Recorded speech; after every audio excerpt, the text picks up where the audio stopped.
Hii maaskari ya wildlife wamekuwa na hiyo tabia. Hata iko wakati tulikuwa na governor, wakati fulani nikaongea na mkubwa yao, nikawaeleza, nikawaambia maji ndiye imekuja kutoka kwa lake, imekuja mpaka mahali raia wanaishi.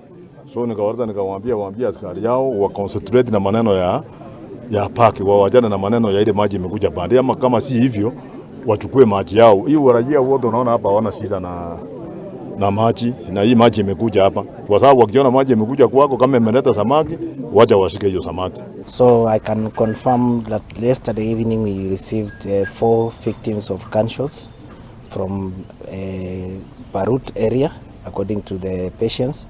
So all the 4 patients are currently in our wards. They are stable.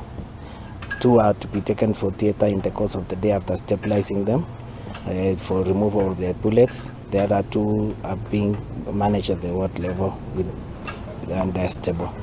Kapo nje kwa gate na marafiki zangu kidogo hivi, cruiser ikakuja 2 za game park, wakakuja na fujo.